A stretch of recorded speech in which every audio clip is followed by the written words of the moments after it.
और इस वक्त एक बड़ी खबर दिल्ली से मिल रही है। राष्ट्रपति चुनाव की मतगणना चल रही है। पहला राउंड पूरा हो चुका है। सांसदों के वोटों की गिनती पूरी हो गई है। द्रौपदी मुर्मू को 540 वोट मिले हैं।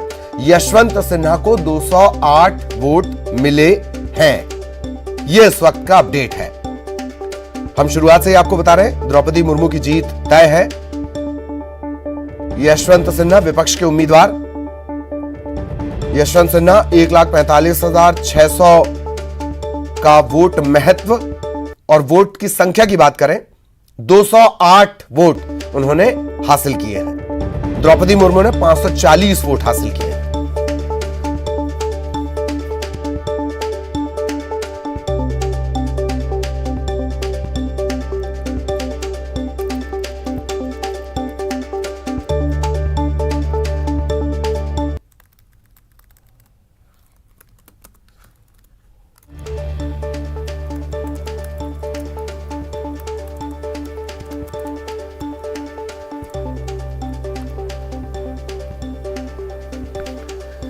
और दिल्ली आपको लिए चलेंगे। सहयोगी विनीत इस वक्त हमारे साथ जुड़े हुए हैं। विनीत के पास आपको लिए चलेंगे। विनीत, क्या कुछ अपडेट इस वक्त सांसदों के वोटों की वैल्यू के हिसाब से गणना हो गई है? विनीत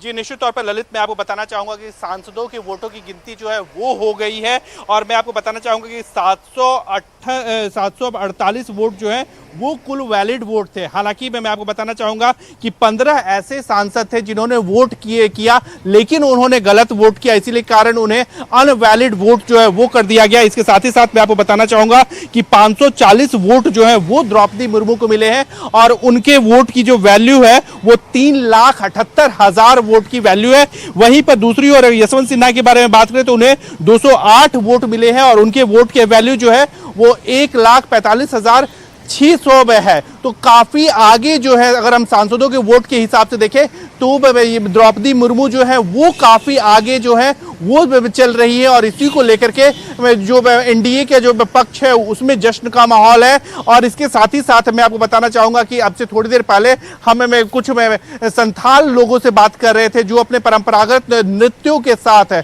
जो सेलिब्रेशन जो है वो कर रहे थे। इसके साथ ही साथ मैं आपको बताना चाहूंगा कि जो बीजेपी के राष्ट्रीय अध्यक्ष हैं जेपी नड्डा, वो भी पंडित पंत मार्ग से जो दिल्ली बीजेपी का कार्यालय है वहां से निकल करके फिर जो राजपथ है वहां तक जो एक रैली है उसमें वो जाएंगे, उसमें वो शामिल होंगे। तो साफ तौर पर जो जश्न में का माहौल है, जश्न की जो तैयारी है वो अब शुरू हो गई है। लगभग तय हो गया है, जैसा कि हालांकि पहले से भी यह तय था, लेकिन अब जिस तरह से सांसदों के वोट को देखें, सांसदों के वोट के वैल्यू को देखें तो उससे यह साफ हो गया है कि द्रौपदी मुर्मू जो है वो यशवंत सिन्हा से काफी आगे हैं। जी ललित जी, और ये भी संभवतः मेरा ख्याल है पहली बार होगा कि इस तरह का एक जुलूस या विजय जुलूस या इस तरह की रैली कोई होगी राष्ट्रपति चुनाव के बाद। इसके बारे में भी जानकारी दें, ये बहुत दिलचस्प है। विनीत। जी निश्चित तौर पर मैं आपको बताना चाहूंगा कि इसे जो बीजेपी जो है वो एक बड़े स्तर पर मनाना चाहती है और इसी को लेकर के बीजेपी ने जो है फोकस किया है। आदिवासी जो बाहुल्य में क्षेत्र है वहां पर फोकस किया है और वहां पर एक जश्न का माहौल जो है वो किया जाएगा। इसके साथ ही साथ मैं आपको बताना चाहूंगा कि दिल्ली में भी बीजेपी ने जश्न की काफी तैयारी की है। इस जश्न का नेतृत्व जो है वो बीजेपी के राष्ट्रीय अध्यक्ष जेपी नड्डा करेंगे। जो दिल्ली बीजेपी का जो पंडित पंत मार्ग में स्थित कार्यालय है वहां से एक जश्न में की शुरुआत होगी, एक रैली की शुरुआत होगी, एक जुलूस की शुरुआत होगी और राजपथ तक जो है वो वहां तक लोग जाएंगे।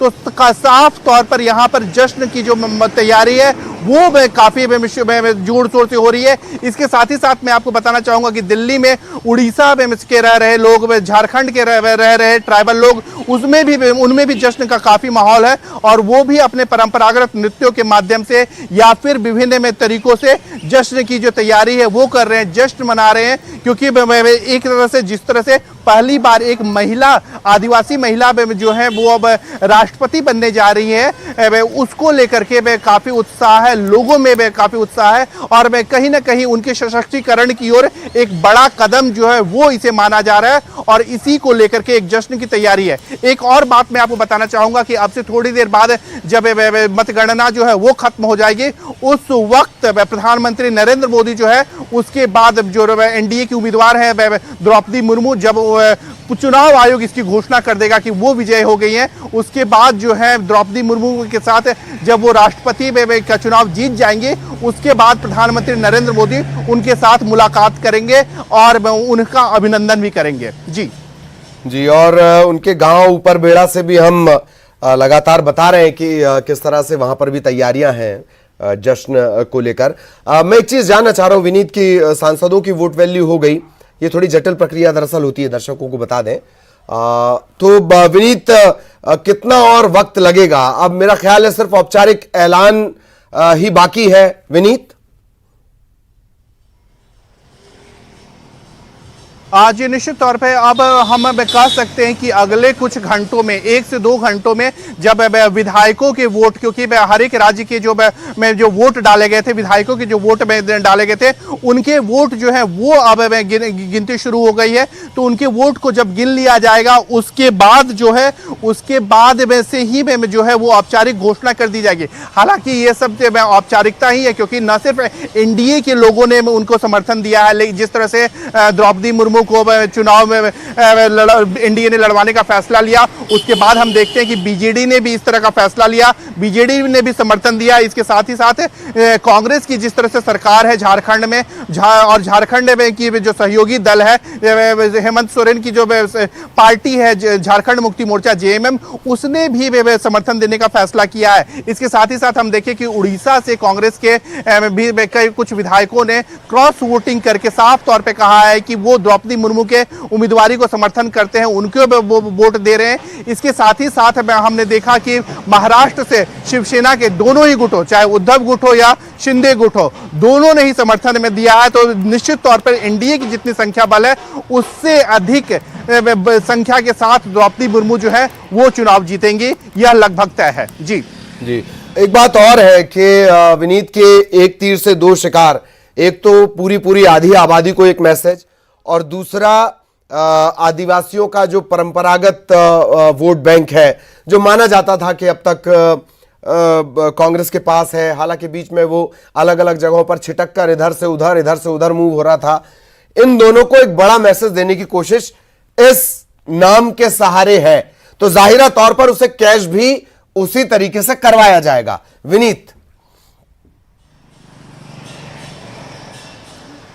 आज निश्चित तौर पर मैं आपको बताना चाहूँगा कि जिस तरह से प्रधानमंत्री नरेंद्र मोदी जो है वो लगातार अपने कई जो उनके तर्कश हैं उससे कई तीर निकालते हैं, जिसका न सिर्फ सामाजिक फायदा होता है बल्कि राजनीतिक फायदा भी जो है वो उन्हें कई बार मिलता है।